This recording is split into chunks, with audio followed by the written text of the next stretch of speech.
Okay, good afternoon everybody and welcome to this edition of Ask the Experts. My name is Capolingua. I'm the market analyst over at Think Markets, and it is a pleasure to be with you today as I throw over to you. You're in control of the conversation. Before we do that, of course, the disclaimer is important. It says that everything we're going to discuss today is general in nature. It hasn't taken into account your personal financial circumstances or particular needs. So before acting upon any of the general advice we might discuss in this presentation, please consider those things or seek the help of a financial professional. Also consider that Think Markets Australia is a regulated Australian broker, and we do have some products that could see you lose more than your deposits. So again, do your research. The agenda for today is fairly simple. I'm going to throw over to you and your questions, which are already coming in, and I will do my very best to give you a quick technical and fundamental analysis view on those. First one has come in from POS from John, which is Poseidon Nickel. Let's start with nickel prices. Prices fell yesterday about an hour or two after my spot on AusBiz, as tends to be the case every time I speak. Something in the world happens. This time it was the Chinese government applying further regulations to the electric vehicle industry over there, and subsequently in London, over there in Shanghai, the price of nickel did fall back somewhat, but a fairly modest fall within the context of the overall trend. It's just Murphy's Law sometimes. We will zoom out to get a much larger, wider perspective on what could happen for nickel prices and ignore the scratchings on the right hand side there. We're more thinking about, well, where could this thing go? And we are at 7 or 8 year highs, and I'll just draw you a line there, so that little top notch, which is the last peak, you can see that coming across. We haven't been this high since 2012, so I'm going to suggest maybe even 9 year highs. Once we get through this level, there's really not a lot holding us back until we get into this, near 30,000 level there, and there's every possibility that can occur. We've seen, roughly a halving in Shanghai Futures Exchange stocks of nickel. We're seeing a huge uptick in electric vehicle battery demand, and just general strength in stainless steel demand as well. So plenty of reasons why this can continue to the upside. Supply, look, is I wouldn't say there's necessarily any shortages of supply, although there have been some issues within China in terms of getting some of the Russian nickel, which they're usually getting about 30,000 tons per annum out of them, and they're down to about 14,000 tons. So there's a few things going on both the demand and supply sides, which are causing nickel prices to rise. But looking at the chart, it's going to ebb and flow on a day-to-day basis, but I can't see anything, too sinister to suggest, and certainly not last night's pullback to suggest that we can't continue to go higher. The short-term trend, that's the light green zone, definitely to the upside, as is the long-term trend, the dark green zone. And yes, we're going to pull back and find these support zones and then push high. So that's, I guess, the broader picture for nickel and nickel stocks more specifically. There are a number of really interesting nickel plays on the market. Probably my favourite is IGO. I'm quite certain my favourite is IGO, because you don't just get nickel with this one, you get lithium exposure as well. Chart looks very, very constructive as well. A little bit of a pullback today with the broader nickel sector, but short-term trends, long-term trends, all looking very good, and we're building up potentially to a breakout through that psychological $10 barrier. No surprises, we find resistance at a key round number like that. A couple of other ones to keep an eye out for: Western areas. Now, this is one which I have covered a couple of times in Think Technical. It hasn't done very well on the basis of that they continue to have some operational difficulties. It seems, as per their last quarterly report and full year results, that they are working through those, and the share price has appreciated as a result. So look, it's been fairly quiet in terms of its response to those rising nickel prices, but if this one does get going, it is the one of the larger producers of nickel outside of somebody like BHP.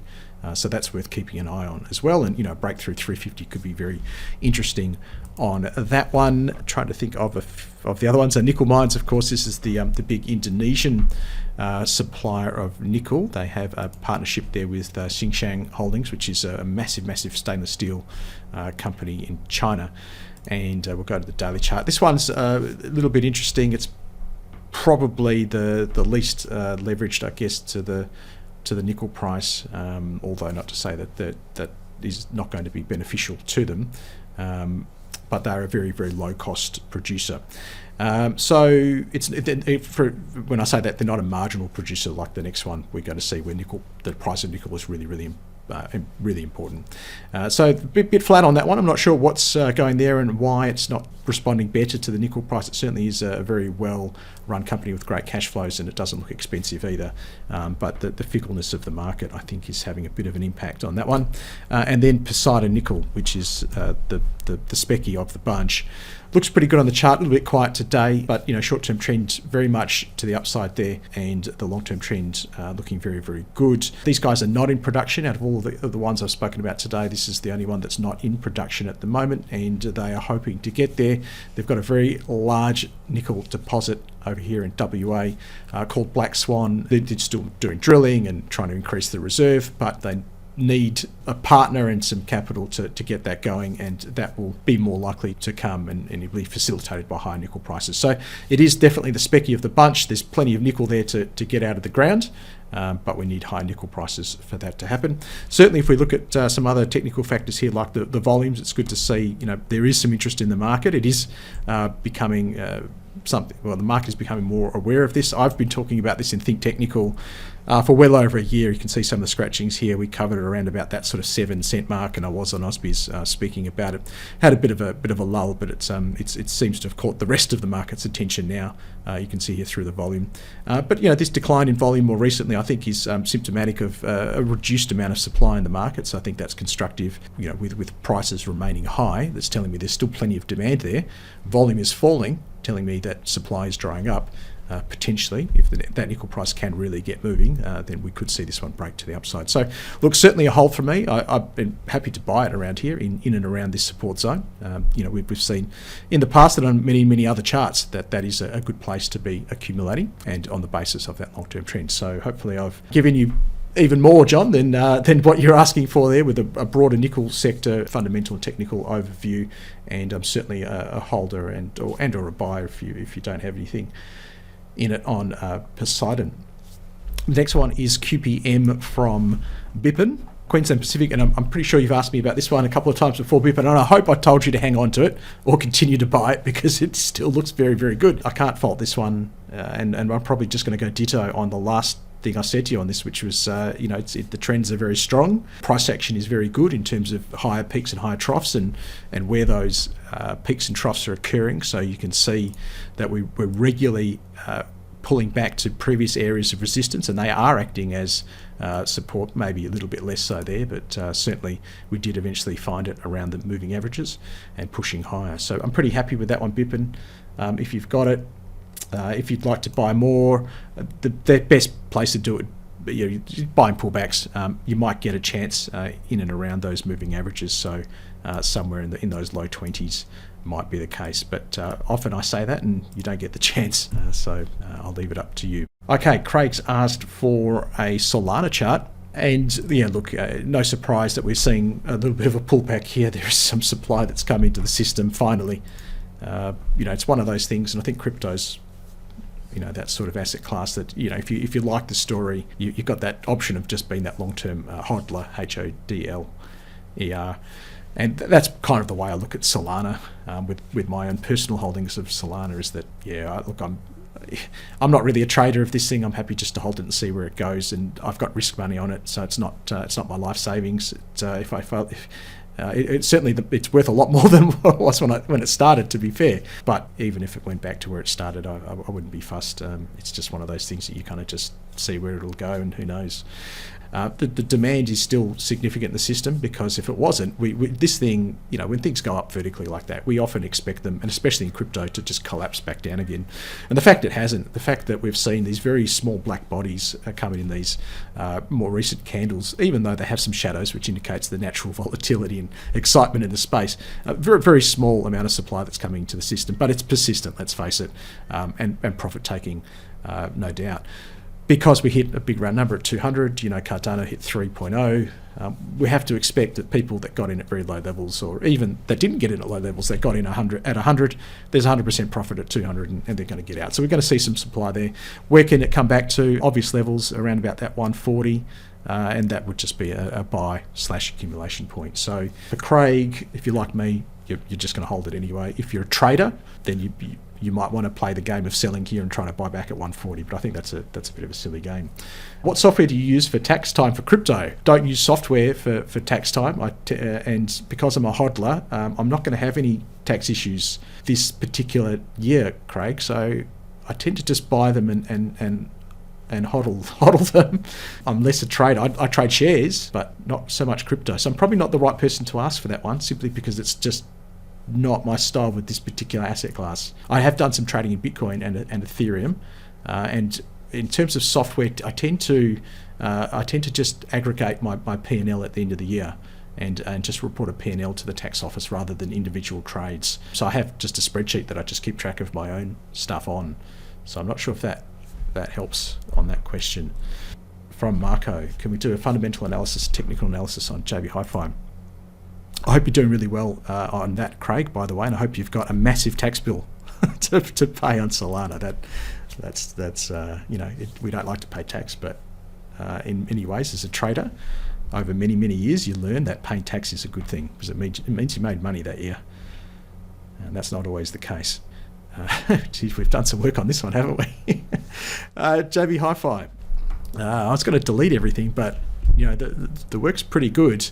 I think the last time we saw it, I'm going to say I don't think any of this had happened, and I think the last time we saw it was kind of around maybe even this line, and we said that there's this big sort of consolidation pattern. We used the ellipse to define it, and we were getting towards the pointy end of that ellipse, and often we see breakouts towards the pointy end of that ellipse. And I think I quite optimistically said, look, before you buy it, you would want to see this sort of price action, and for long sufferers of Ask the Experts, I often draw these sorts of lines on the chart where this is the sort of price action we want to see. Okay, so we couldn't buy until we saw it, and looks like we didn't see it, and in fact we've seen the opposite. So that's concerning. So instead of getting this, in fact we got this, and it's part of its results, part of its dividend, which is concerning, and we're dropping through the bottom of that range. We're also back into neutral on the long-term trend, and the short-term trend is now well established to the downside. We do have some key support levels here that could give us some hope that we are going to get out of this one. But yeah, it's not looking all that exciting right now, and I'm not saying it's going to look bad, but it's not looking exciting. And I think if you've got cash in the market, you want to be in something that's a little bit more exciting than this, and this could take quite a long time to work out the supply that's in the market. And if you ask Carl, what supply? Well, there's plenty of it around. It's pretty easy to see. Look at all these black candles, these peaks. There's lots of black candles in there, so there's plenty of supply on this one. And for me, I think if I've done well on JB Hi-Fi and I've ridden up through this bit, maybe it's time to potentially lighten the load and go look for something else. And if you want, you don't have to be all in and all out. Maybe keep half or keep a third on the basis that maybe we do see a bounce from this level. But the probability, I think, of that bounce is diminished by the technicals that we're seeing, which is telling us that the balance of demand and supply is now swinging more to the supply side than the equilibrium we've seen. How do I know it's equilibrium? Well, it's gone flat, isn't it? We call this demand side market, don't we? And unfortunately, the question is now whether we are actually moving into this supply side market where basically the people who are holding on in the hope that this thing was going to go back up start to just get a bit nervous and switch to the supply side. There's not enough demand anyway, and then we move into a downtrend. And I think this line here, so if we look at this line here, I think what I was saying is the last time we covered it was that we're watching out for this potential move through here. So I think it was around here we covered it. I'm a little bit concerned about that one from Marco. Now, you did ask for a fundamental analysis reader on that, and I will try and do that for you when the computer catches up. Is there any chance, so this is from Vivek, is there any chance in the future that A2 milk will ever hit $8 to $9? There's every chance that it can happen. The question is when it's going to happen and whether you'll still be owning it when it does. I think that's the real question, Vivek. Not whether if the stock can do it. I'm sure the stock can do it at some stage, eventually. Maybe your grandchildren might get the benefit of that, Vivek. Okay, Smarty Pants answers aside. I think the more accurate answer would be probably not anytime soon. So we're now narrowing it down to a time frame. And again, this is not my opinion, Vivek. This is the market's opinion, because I think if there were many investors out there right now who are really excited about the prospects for A2M and who had this idea that it could do something quite spectacular, like move up from mid fives to 8, so move up 50%. Think about how often stocks, now it's not a crypto, it's not Solana going up 12,000% in a year. Think about how often a stock goes up 50%. And how long it takes to go up 50%. Now, on average, the Australian stock market returns about 10% per annum. So if this stock performs in line with the market and those historical averages, it would take compounding, 3 years for this thing to get back to $8 to $9. If it started to perform in line with the market was going up from today. So you could be waiting 3 years for it to do that. Probably more than that. Somebody's shouting at their screen, Carl, your maths is terrible. Maybe 4 years. But it's not 5 years, right? Because it's compounding. And that's at 10% per annum. And that would be if it was a market perform. And then you have to look at the chart and say, well, is this stock more likely to perform in line with the market or better than the market or worse than the market? And I look at that and I say it's probably more likely to perform worse than the market. And maybe it's more likely to be down 10% in 12 months' time than it is to be up. And that's just what the market's saying. Because if people really thought the stock was cheap, Vivek, they would be falling them over themselves to buy it. And you wouldn't see all these black candles. And you wouldn't see these lower peaks and troughs. You would see white candles and you'd see higher peaks and troughs. So I just don't think that's very likely anytime soon. So your question is there any chance in the future that A2 will ever hit $8 to $9? The answer is yes, there is a chance. But hopefully I've put some perspective on how long that might actually take. We have the fundamentals for JB Hi-Fi. Let's go with risk level is for if we don't have current earnings, but we do. Custom growth is if I want to play around with what the brokers are expecting. So if we look at what the brokers are expecting for growth, okay, so this is showing their growth rate from FY20, FY21, that's historical now, and then what they're expecting for FY22 and beyond. And because we had such a huge bump in earnings because of COVID, everybody got stuck at home and they started spending online and upgrading their TVs and all their appliances. Of course, a lot of people doing renovations. JB Hi-Fi had a big boom in earnings, and we could see that 68% earnings growth there in FY21. So brokers are expecting that to just temper a little bit, probably more than a little bit, at 24% diminishment in earnings through FY22, and then again from that lower level to fall again by 4% in FY23, and then we're moving back to some growth in FY24 and FY25, and they're probably a little bit conservative there in terms of what that growth is going to be, because JB Hi-Fi typically growing sort of high single digits is not unusual for them. The question is whether I want to dispute their estimates for the next 3 or 4 years worth of growth of 0%, so flat earnings. So look, they've had a huge jump in earnings, and I think if earnings are just flat over the next few years, I think that's a great achievement. I think the brokers are a little bit conservative there, but hey, what do I know? Now, the next thing we need to determine is what sort of PE ratio, so what sort of value metric do we want to hold JB Hi-Fi to? And we've got a few options, and rather than saying, look, hey, 10 is the best PE or 15 is fair value, that's silly. We shouldn't put our biased views of what value is onto the market. Let's let the market tell us what the market likes to pay for JB Hi-Fi. And historically, it's paid around 20 times comfortably. We know JB Hi-Fi's done very well at 20 times earnings in the market. More recently, probably closer to mid-teens. And I think mid-teens is where it's going to be. And looking forward, that's where the brokers are. And we could be very generous and maybe move that up to 15. But let's just stick with what we've got here. I think we're pretty good. And it's telling me that JB Hi-Fi is pretty fairly valued at the moment. There's a little bit of upside there. The brokers see a bit more than what my numbers are saying. And if they do, it's simply because they've probably just used slightly different estimates. But I think we're pretty close here, and maybe that's a problem. And this is where fundamental analysis becomes very discretionary.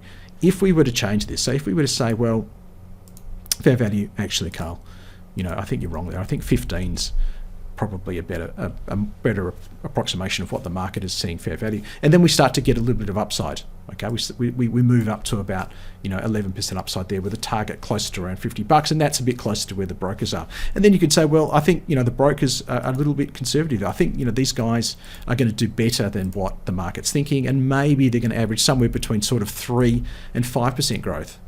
Okay, and then we're shooting past where the brokers are. So you can start to sort of see where the brokers are thinking, and just where my basic model is thinking. But we're certainly not expensive on JB Hi-Fi. That may support it there at those lower technical levels, support levels that we talked about. Hopefully that was enough for you, Marco, a comprehensive answer. And we have Vivek. Vivek has said he is in on A2 Milk. He's long. So Vivek, you didn't get that recommendation from me, and I trust that you will not tell people that I told you to buy that one, because I have not. WHC is the last one on the list from Craig. We've got time for one more after this if you want to send it in. Whitehaven Coal. Obviously, coal prices are through the roof. I'm not sure if you're aware of. I don't have a price for met coal. I just don't have the data for it, but I can get you a price on thermal coal for Craig. Let me just do that, because I think it's always good if you're talking about a particular, like a coal stock, that you look at the price of the underlying instrument, and that's the price of thermal coal. I know for a fact that met coal prices they look just like that anyway. And it's all or nothing with coal sometimes. We're zooming out here, and maybe we'll go to a weekly chart, and you can see just vertical moves, or years and years and years of downtrend. And I've no doubt, Craig, that sometime in the near future that we will move back into years and years and years of downtrend, because that's how commodities work. We have acute supply shortages, and then supply ramps up because of high prices. More projects become economic, and that supply then ebbs away at those, cyclical spike in prices. And no doubt coal will move back into probably a 10-year downtrend sometime after it finishes this move. But who knows where it could finish this move, and therefore who knows how high Whitehaven Coal could go in the process.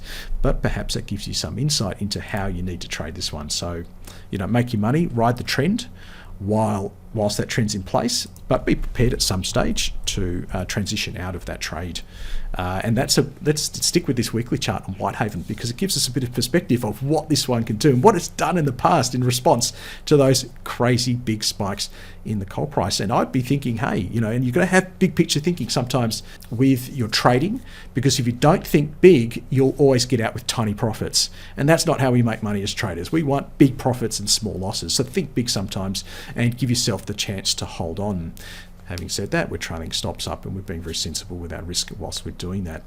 Definitely a hold looking at that chart. I can't see any reason why you would sell at this point in time. And when we go back to the daily and our candlesticks, I think that view is confirmed by the fact that there's really nothing too major in terms of supply events that have occurred recently to suggest that people are saying Whitehaven is way too expensive. That's the top, and I'm getting the hell out. And if the market en masse was thinking that way, you would not see. Oh, it's painful today. You would not see these white candles, even more recently, and you would not see as this trend continues, this grinding higher on that angle.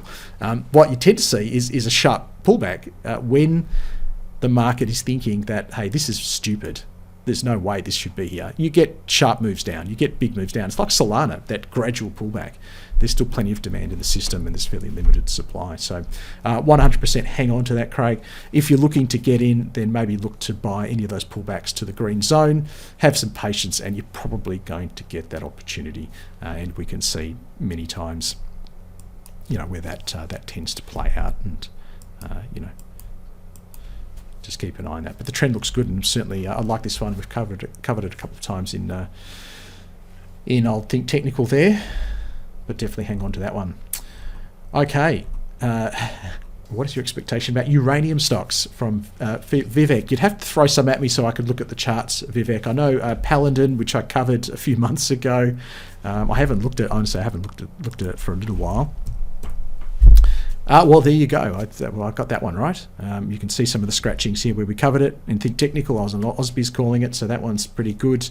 There doesn't look like any major supply in there to tell me that it's going to crash anytime soon. So if you've got it, you might want to sell a little bit, and maybe that's what you do with Whitehaven. You're selling a little bit, buying it back in the green zone, riding the next run, selling a little bit, but you've got that core position, that 2/3 that you never touch, that rides the whole trend up until we get that JB Hi-Fi change, that flattening out, that broad flattening out, and then the downtrend. And that's when you're starting to get rid of those core holdings. And that's kind of the way I think about Solana and my crypto holdings as well. Okay. Uranium stocks, throw them at me, Vivek, you're welcome to. And I can look at the other ones. Deep yellow, that's one. I think I covered it on the same day I covered this one. Look, I wasn't right straight away, that's for sure. It took a while, and it did pull back in the meantime. So I can't take 100% credit for that one. Okay, I think we're at the end, and we're certainly just about ticking over 30 minutes on our time. So let's maybe call that one. And of course, I'll be back obviously in a couple of weeks for another edition of Ask the Experts. Always good fun, and thank you for your attendance and your participation. The webinars continue here at Think Markets. Next week we're going to do stock market seasonal patterns and an introduction to algorithmic trading. Look, I know out of all the ones, these educational ones tend to be attended the least. Okay, you only get very few people in them. Everybody turns up for the pick me 3 stocks, okay? But I think that's the wrong mentality. I think if you only turn up to the ones where I tell you what to do, you're missing this point of where I can teach you what to do. Give a man a fish, he'll eat for a day. Teach a man how to fish, he'll eat forever. So do attend the educational ones as well, or catch them on YouTube. That's always an option. If you are watching me on YouTube, certainly hit the thumbs up button and give this video a like, and that gives us the encouragement to continue to make them, or hit the subscribe and the notifications so you'll be alerted the next time one does come in. Okay, thanks for joining me, everybody, today, and all the best for your trading until we catch up again. Bye-bye for now.